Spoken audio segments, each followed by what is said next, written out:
In May 2026, the federal government announced major changes to Australian taxation laws relating to property purchases and investing. The government have stopped negative gearing on properties that are bought that are not new. So if a person buys a pre-owned property or a property that someone else has owned in a residential property, they're not allowed to negative gear those anymore. This will definitely have an impact on investment properties that are in the market. The media are reporting on this all the time. They're watching the clearance rates, which the last couple of weeks have been under 50%. And that combined with the Middle East crisis and the difficulty getting fuel has led to the market pulling back and buyers being very sensitive and not wanting to commit. This will have definitely an effect on our market. I think the market is down about 10 to 15% off the peak from last year. So if it was a $20 million property, buyers are now looking at it around 18 million, maybe 17.5 million. And owners have to get their mind around that. We're still actually, believe it or not, doing quite well. There are still some good sales going on. So we sold a home about 3 weeks ago in Victory Street in Rose Bay, number 9 Victory Street. That was an old home on just under 700 square metres of level land. The house looked at the Harbour Bridge. It had a very nice view and it was up on the elevated section of Rose Bay heading up towards Dover Heights. We ended up with 9 buyers at the auction and the property sold at the auction for $10,880,000. The property had not been offered to the market for 60 years. So properties like that are still holding their value really well because I think it's in a sweet spot price-wise for a lot of people. And also those houses are very special. We're still turning over properties, but every sale is quite challenging. We're having sales meetings twice a week now, speaking to our team, seeing what we can do to help. I'm personally working 7 days a week at the moment because it's a matter of working really hard to try and bring deals together. So if I look at the time that I've been in real estate, I started in September 1997. I think it was about a month after I started.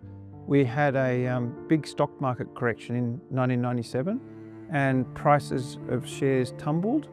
I remember Kings Road, Vaucluse, there were a whole lot of houses that were coming onto the market for the springtime and virtually none of them sold. There were so many properties sitting around unsold. And again, we just worked really hard, methodically worked through with the buyers and one after another, we eventually got them sold. And then the market started to pick up. The market corrected itself as it always does. And then we had a good run. And then in 1998, people forget, but there was an Asian currency crisis and a whole lot of Indonesian people had to sell their properties. Then we had September 11 on the 11th of September 2001. I remember that. That was really hard. I remember the aeroplanes hitting the building. It was 10 o'clock in the evening and they were really worried after that happened. I had auctions the night after that. And I remember all the properties sold at the auction, but the prices were low, but the vendors were prepared to take the lower prices because they were not confident that the prices would rise. Then after that, in 2002, the American government flooded the market with cheap money. So they increased liquidity and made it very easy to get a loan. Then the market went really well from 2002 up to about 2008. Then it got overstimulated and those loans were all maturing around 2008. So what happened then, that caused a thing called the global financial crisis, the GFC.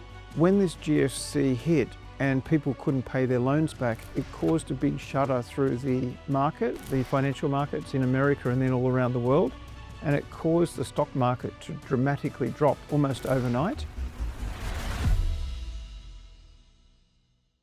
That was the worst downturn that I've seen in the last 30 years in real estate. When things are down, people are very pessimistic, but I feel definitely it will correct itself because I've seen all the cycles. And it took about 3 years for the market to start picking up after the global financial crisis. Then we had a really good run up until year 2020, and then we got hit with the COVID. That was another shock that we had. The market was really tough.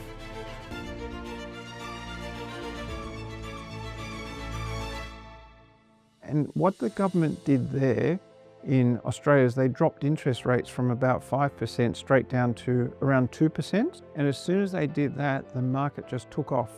And we had such a run. I sold one in Bellevue Hill. It sold for $6.1 million in 2019. We re-auctioned the exact same house. Nothing had been done to it. And it sold exactly 2 years later for $12.2 million. It went up 100% in value in a 2-year period.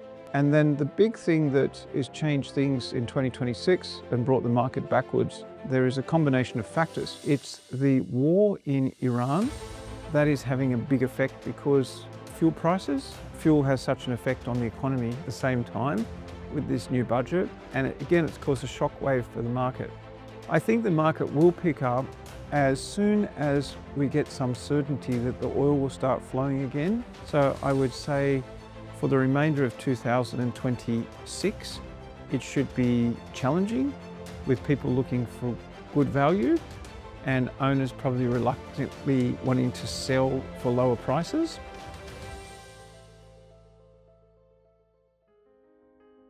I got a call from a 20-year-old agent last week. He was panicking, he works at another agency, and he said to me, he knows I've been in the industry a long time, do I think the market will ever get better? He's absolutely panicking. And I had to explain to him all the cycles, and I said 100% the market will eventually improve. I have seen when the market turns down on many occasions that a number of agents actually leave the industry. I feel it's very important for real estate agents to not panic at the moment and understand that the cycle that we're in, and also to explain that to our clients so that they can understand. Speak to the vendors and on a regular basis, meaning every day, keep them updated as to where the level of interest is at, and also work as hard as you can to get offers from buyers on the properties and present the offers to the owners so that they have an opportunity to make a decision. I think there's probably maybe 10% of the agents doing most of the business. Other 90% of the agents would probably be struggling, but it takes time. You have to build a reputation, become an expert in the area, work really hard and know what you're doing. And then when the market toughens, you can still get through, and you just got to be able to hang in there during the tough times, you know? So that's what's happening right now.